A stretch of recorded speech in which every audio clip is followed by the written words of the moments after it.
Hola, bienvenidos a Todo Economía. Hoy tenemos un programa preparado para desarrollar un poco de lo que no se habla, que es el desarrollo urbano, y tenemos una excelente parlamentaria que nos va a hablar sobre el particular.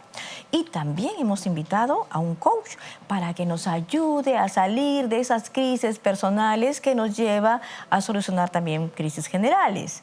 Pues bien, les damos la bienvenida a nuestra invitada. Ella es socióloga de profesión, es una mujer dedicada a la investigación y también es feminista y defensora de los animales. Le vamos a dar la bienvenida a la congresista Marisa Glave Remy. Bienvenida, congresista. Muchísimas gracias. Gracias por la invitación. Congresista, ¿a usted le preocupa el tema de desarrollo urbano? Sí. ¿Por qué? Bueno, todos los que conocemos Lima hemos visto cómo ha crecido de manera caótica, ¿no es cierto? Lima es una ciudad con mucha congestión. Ahora todo el mundo comenta este famoso pico y placa del alcalde de Lima, que tiene que ver con cómo tratar de resolver parte de los problemas de movilidad.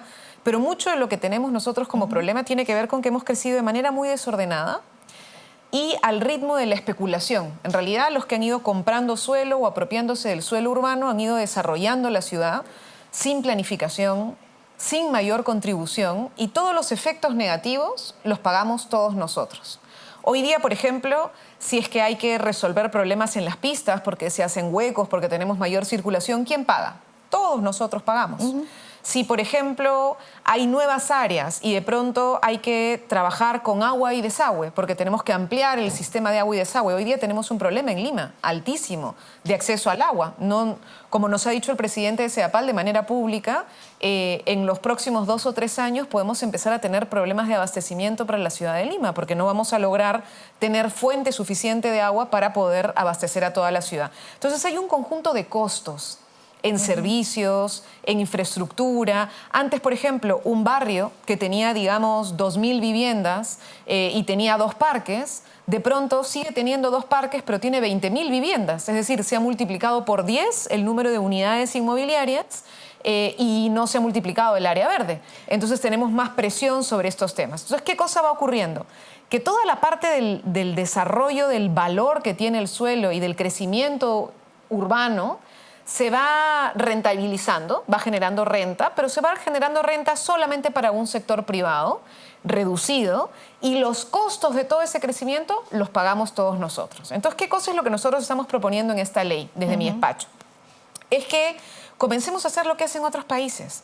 Y en otros países, y no me refiero solamente a países como Finlandia o Canadá o países lejanos al Perú, sino Colombia, Ecuador, Argentina, Brasil, ¿no es cierto? Argentina, que están relativamente cerca a nosotros, ya han empezado a hacer lo que se llama mecanismos de captación de plusvalía urbana. ¿Y qué es ese término? Porque hay varios términos. La plusvalía urbana tiene que ver con que las acciones y las inversiones del Estado van generando valor en el suelo. Por ejemplo, en las zonas de ampliación urbana, digamos, imaginemos Caraballo. Caraballo tiene un área que se supone que es valle, ¿no es cierto? Se supone que está el Valle del Chillón en esa zona.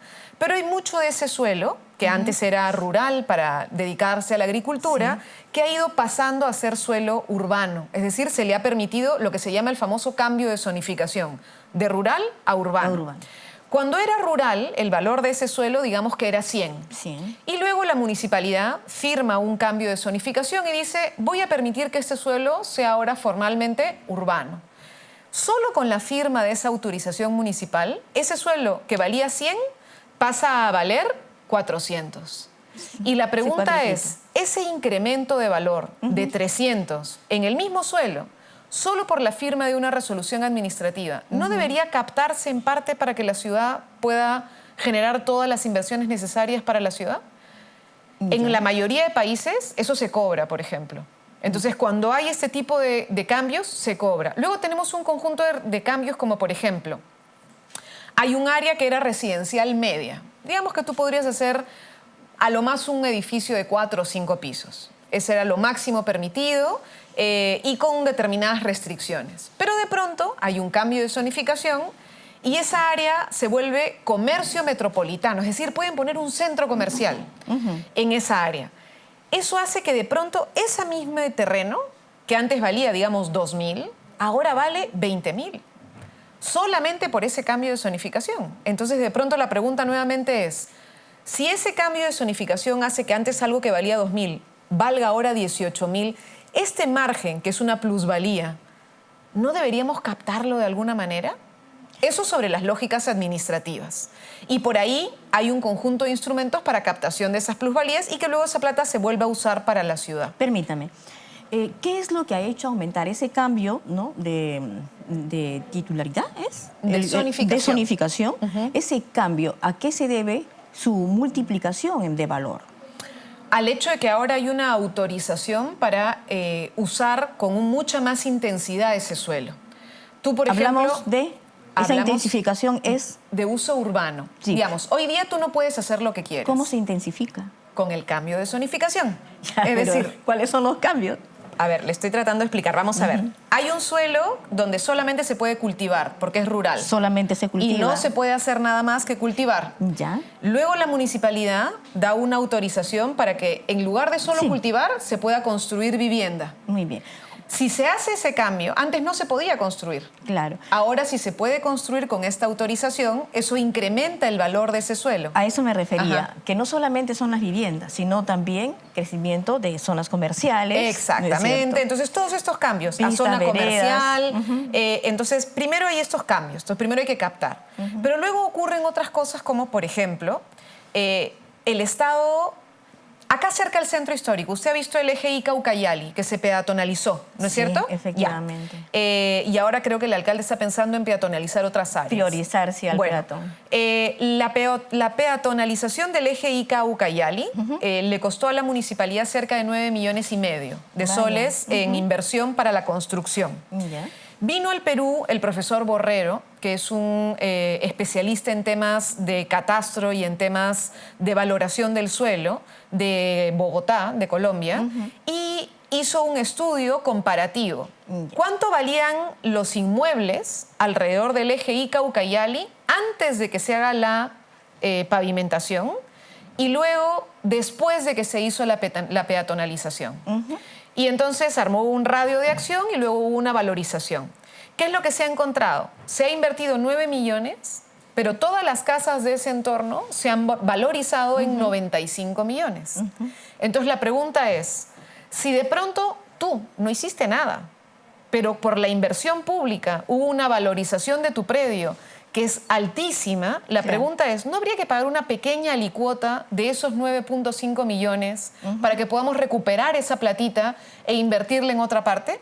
Muy bien. Eso se llama contribución por mejoras. Eso había en el Perú en los años 80 y se suspendió. Y una de las cosas que estamos planteando es que se vuelva a aplicar este mecanismo para poder captar más recursos. ¿Cuál sería la figura de esa plusvalía? ¿Es un tributo que tendría que pagarse o qué es? El tributo son en realidad contribuciones o tasas municipales. Los tributos, el tributo que grava la propiedad es el impuesto predial. El impuesto predial en el Perú es uno de los más bajos que tenemos y además uno de los más inequitativos. Y quiero explicarte por qué. Mira, y ese es justo hace 2 días hemos tenido un taller largo en el Ministerio de Economía y Finanzas donde se discutió qué pasaba con el impuesto predial. Hoy el impuesto predial en el Perú significa 0,25% del PBI. 0,25% del PBI. En la mayoría de países de América Latina estamos en 0,4%. En los países de la OCDE están en 2% del PBI y nosotros estamos en 0,24%. Es decir, nuestro nivel de captación a través del impuesto predial es bajísimo, es pobrísimo. ¿Y a qué se debe? En parte a que no hemos sincerado el valor del mercado. Y entonces lo que se termina haciendo es que a través de unas tablas bien complicadas se determina cuánto es la alicuota que tiene que pagar cada propietario por su predio. Hoy día lo que tenemos es que los predios populares terminan siendo más cercanos al valor real de la alicuota y los predios grandes de muchísimo valor tienen una distancia mucho más lejana de la alicuota. Entonces, al final, este impuesto que debería ser progresivo, es decir, que grave al que tiene más y pague más porque tiene más, termina no siendo del todo así, ¿no? Entonces hay que sincerar el impuesto predial y en el Perú es una urgencia. Colombia, por ejemplo, ya está en 0.65 y yo creo que es importante que nos comparemos con esos países, Colombia y Chile, por ejemplo, que son países muy parecidos al Perú, que tienen una realidad muy parecida a la nuestra, una economía muy parecida a la nuestra y que tienen resultados mucho mejores que el nuestro en el tema de captación fiscal, ¿no? Muy bien. ¿Y cuál sería la fórmula o la formulación de su propuesta? El nuestro es un marco legal para el uso y gestión del suelo urbano, para que primero tengamos una planificación más seria. Hoy día la planificación urbana es una burla. En realidad casi no hay planes urbanos y tenemos que evitar que las ciudades que están creciendo no imiten los errores de Lima. Porque Lima creció mal. Entonces ya creció mal, hay que ver cómo solucionamos temas. Pero no podemos permitir que las nuevas metrópolis, que los nuevos centros urbanos grandes, Arequipa, el mismo Huancayo que está creciendo muchísimo, Trujillo, Chimbote, sigan reproduciendo. El mismo Cusco está teniendo una reproducción del patrón de urbanización que tenía Lima. Eso no lo podemos permitir. Entonces hay que apostar por la planificación, ese es uno. Y el otro es que coloca en el marco legal instrumentos que están en la legislación de Colombia y en la legislación de Brasil para la captación de plusvalías. Muy bien. Si su propuesta se convierte en ley, se aplicara, ¿cuáles serían los beneficios para que la ciudad pueda mejorar? O sea, ¿qué es lo que debería ser utilizado ese dinero, ese recurso, un nuevo recurso? La idea es que esos recursos, y también está en la ley, solo vayan destinados a equipamiento urbano y a vivienda social. Son los dos puntos a los que estamos planteando. Es decir, hoy día los sectores populares están siendo expulsados de la ciudad, alejados de la zona donde ya tenemos todo, servicios, transporte, conectividad, y comienzan a vivir en zonas cada vez más alejadas y en situación de mayor fragilidad, volviéndole además la vida aún más cara, porque una persona que vive más lejos gasta más ¿en qué? En transporte. Gasta muchísimo, por ejemplo, en servicios como agua, donde todavía no hay conexión a sistemas de agua. Entonces, por ejemplo, pagan a veces 10 soles por cilindro. Entonces, son cosas que encarecen la vida, sobre todo de sectores populares. Entonces, la idea es que estos fondos sirvan para democratizar la ciudad, para invertir en servicios públicos y en programas de vivienda, que otro día, si quieren, conversamos largo, pero uno de los problemas más graves que tenemos de invasiones y de tráfico de tierras en el Perú tiene que ver con que no hay una política de vivienda social. Y entonces lo que estamos haciendo es condenar a quienes no tienen muchos recursos a estar en manos de los traficantes. ¿No tendría conflicto con el artículo 69 de la Constitución, que el Congreso de la República no se refiere a la creación de tributos y de otro tipo de aplicación? No tiene que ver con esto. No, ya lo revisamos con los tributaristas y no tiene ningún tipo de impedimento. Muy bien. ¿En qué estado está su propuesta? Bueno, está en la Comisión de Vivienda y en la Comisión de Descentralización. Estamos sosteniendo reuniones con el Ministerio de Vivienda, el Ministerio de Economía y Finanzas y con la Presidencia y el Consejo de Ministros para ver las opiniones alrededor del tema. Y luego queremos lanzarnos a trabajar con municipalidades para ver también una etapa previa que tiene que ver de fortalecimiento de capacidades, ¿no? Porque este tipo de instrumentos requieren que la gente esté entrenada bien para poder hacerlo bien. Entonces, las principales ciudades le desean éxito. Gracias. ¿Tiene alguna otra propuesta? Tengo 10 segundos para que lo diga. Tengo un montón, pero ya, la que viene. La próxima podemos conversar con un poco más de detalles sobre estos temas. Y de repente un día podemos hablar sobre nuestra ley de espacios públicos, que también ya está pronta a entrar al Pleno. Muchas gracias por su presencia en Toda Economía. Gracias. Vamos a hacer una pausa y regresamos con más.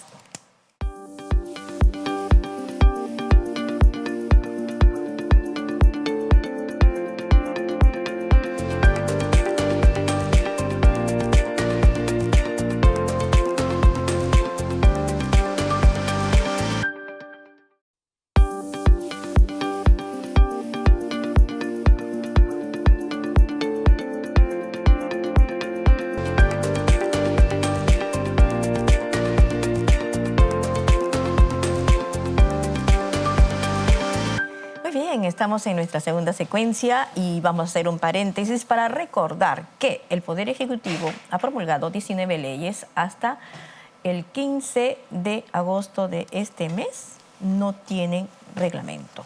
¿Qué quiere decir eso? Que no tienen cómo ejecutarse. De las 19 leyes, 13 son materia económica. Y estas son sumamente importantes. Por ejemplo, la Ley Marco sobre Cambio Climático, la ley que promueve a los comedores populares como unidades de emprendimiento para la producción, la ley que promueve el servicio de facilitación administrativa preferente en beneficio de personas en situación especial de vulnerabilidad, la ley de fortalecimiento de la ventanilla única de comercio exterior, la ley que modifica la ley 27995, que establece procedimientos para asignar bienes dados de baja por las instituciones públicas a favor de los centros educativos de las regiones de extrema pobreza, la Ley General de Bodegueros, la ley que promueve y regula el uso de la bicicleta como medio de transporte sostenible, la ley que declara de interés nacional la creación de un plan de rescate financiero para las MIPES afectadas por los desastres naturales del fenómeno del Niño Costero. También la Ley de Promoción de Desarrollo del Investigador Científico.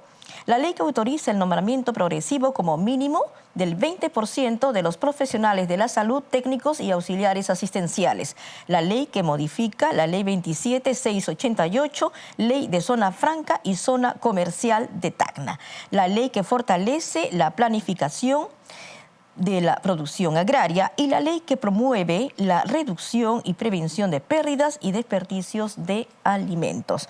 Le estamos muy agradecidos a la oficina del congresista Gilbert Violeta, que hace un seguimiento a la relación de leyes que no se pueden ejecutar, no se pueden concretar por falta de reglamento. Y en ese sentido queremos hacerle recordar al Poder Ejecutivo que el Congreso ya cumplió, le falta cumplir a ese sector.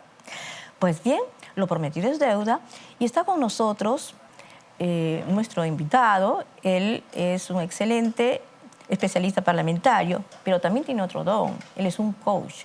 ¿Qué es ser un coach? ¿Qué es el coaching en estos tiempos? ¿Para qué sirve? ¿Y para qué sirve en la economía? Le damos la bienvenida a nuestro invitado, José Carlos Castro Paraguya. ¿Cómo estás? Bienvenido. ¿Cómo está, Magali? Gracias por venir. Y lo primero es lo primero. Vamos a definir. ¿Qué cosa es un coach? ¿Qué es un coaching? ¿Qué es el coaching? Te voy a regalar dos definiciones, Magali. Muchas gracias. Una, la que encuentras en los libros, en donde encuentras que el coaching es un proceso de acompañamiento a una persona que no está logrando sus objetivos en la vida. Entonces, con el coaching lo empoderamos y les damos las herramientas para que esta persona logre lo que quiere lograr. ¿Es un psicólogo? No es un psicólogo, pero déjame terminar con la segunda definición. Bueno. Y la más importante, que es la que a mí me guía. Coaching es una respuesta a todas las crisis mundiales que estamos viviendo en este momento. Magali, tenemos crisis de medio ambiente. Hoy, ¿cuántas hectáreas, cuántos seres vivos están muriendo con este incendio en Brasil? Tenemos crisis de biodiversidad, tenemos crisis económicas, crisis de depresión, suicidios hasta infantiles. Tenemos muchas situaciones que estamos enfrentando y el coaching es una respuesta que nos ayuda a llevar estos temas, a generar un cambio de conciencia en la humanidad que te permita dar el siguiente paso.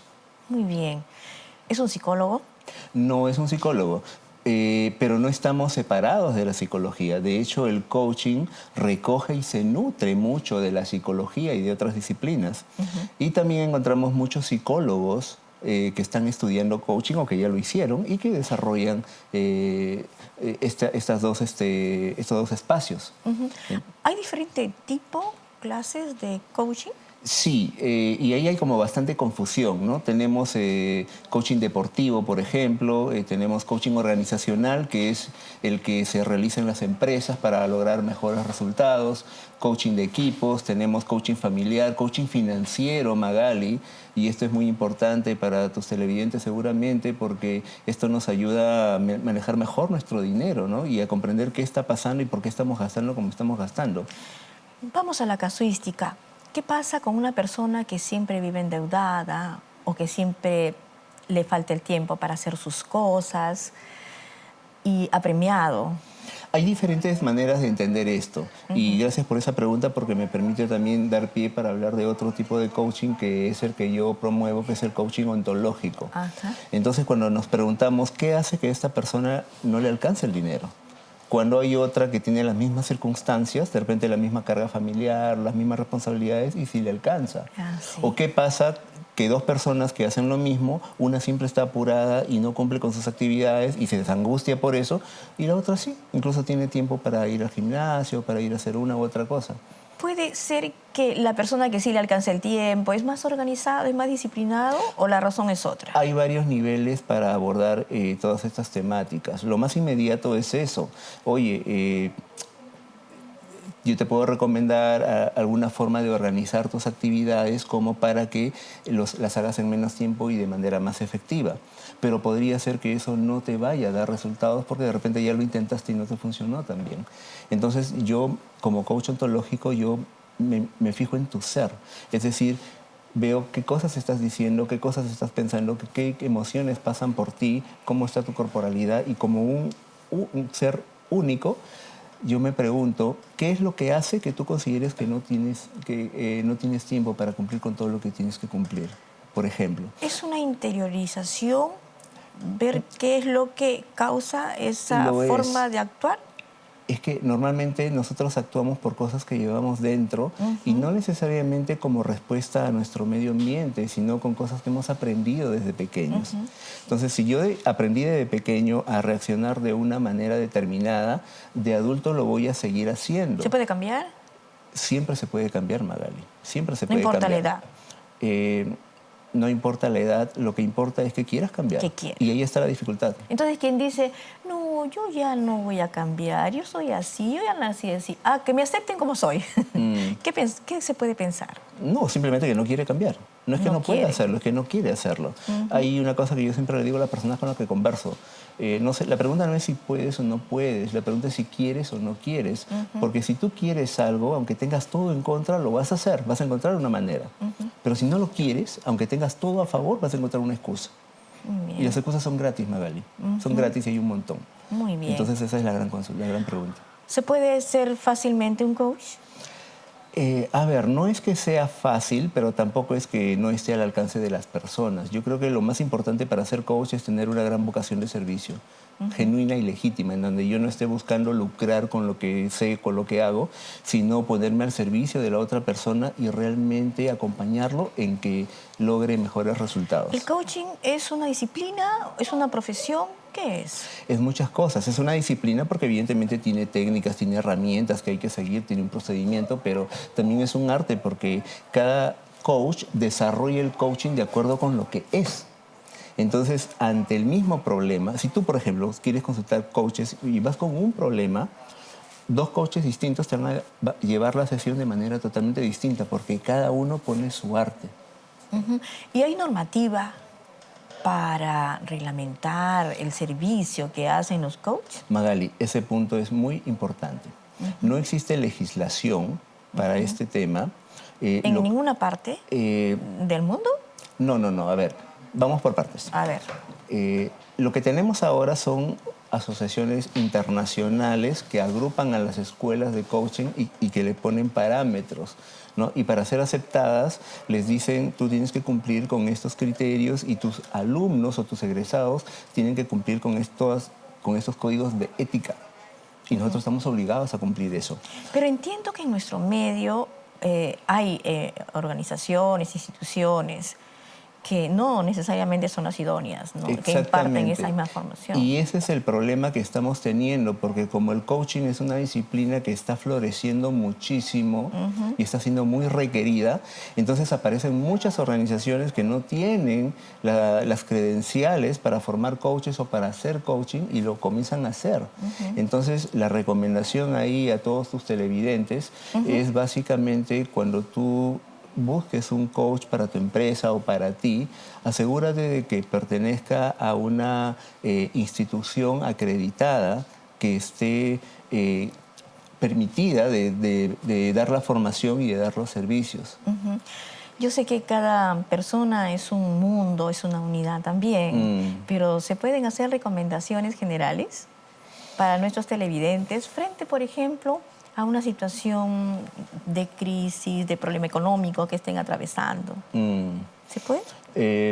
De manera general se pueden decir algunas cosas, ¿no? A ver. Lo primero que lo primero que a mí se me quedó muy grabado y es algo que quiero compartir, es que si estás en un punto en el cual no te está gustando lo que estás teniendo, dos cosas. Número uno, estás porque tú te pusiste allí. O sea, ahí no Hay vale, que asumir. no vale culpar al gobierno, Ya. que el Estado, que mi jefe. Tú te pusiste allí. Y la segunda buena noticia es que si tú tuviste el poder para ponerte allí, tú tienes también el poder y la capacidad de sacarte de allí. Ya. Entonces, justamente el coaching lo que hace es mostrarte las herramientas que tú tienes a tu disposición para estar donde quieres estar. Bien. ¿Y qué le decimos, por ejemplo, a la gente que quiere cambiar pero no tiene voluntad para hacerlo? Y dice, no lo hago hoy día, quizás mañana. ¿Y cuál es la diferencia entre hoy y mañana, Magali? O sea, ¿qué va a pasar mañana que no está pasando hoy para que no lo hagas hoy? Ya. Y cuando tú haces esa pregunta, en realidad lo que escuchas son simplemente excusas. ¿Por qué no hoy? ¿Cuál es la razón por la que no puedes comenzar hoy? Ya. O sea, es cuestión de decidir un cambio y quizás un mejoramiento en su calidad de vida. Está en las manos de cada quien. Totalmente. Es cuánto quieres tú cambiar. El problema Ya. que tenemos, Magali, como seres humanos, es que nosotros nos acostumbramos a todo. Y eso es bueno y malo. Porque te acostumbras a ciertas situaciones que, bueno, de repente no puedes cambiar, entonces las toleras y vives con ello. Resignarse. El problema es cuando viene lo que tú has mencionado, la resignación, cuando hay cosas que sí puedes cambiar, pero sin embargo no quieres moverte y sigues en lo mismo, Sí. pudiendo cambiarlo. Pudiendo cambiar. Entonces ahí de repente es aprender a distinguir qué cosa puedo cambiar yo, qué cosa no puedo cambiar, pero Ya. sí puedo influenciar, o qué cosa definitivamente no está en mi alcance, no puedo hacer nada y simplemente tengo que establecer estrategias para Ya. vivir con ello. Muchísimas gracias por todos tus aportes, José Carlos Caro. Gracias a ti Muy también, Magali, por la agradecidos. invitación. Y ya llegó la hora de la despedida y una amiga me pidió que les dijera a ustedes lo siguiente, que hoy día puede ser gris, pero mañana no. Y quiero sumarme a este mensaje diciéndoles que lo malo no dura siempre, pero tampoco lo bueno. Así que no hay que entusiasmarnos demasiado, pero tampoco entristecernos. Y que la decisión está en nuestras manos, en las suyas. Muchas gracias. Nos vemos en otra oportunidad. Chao.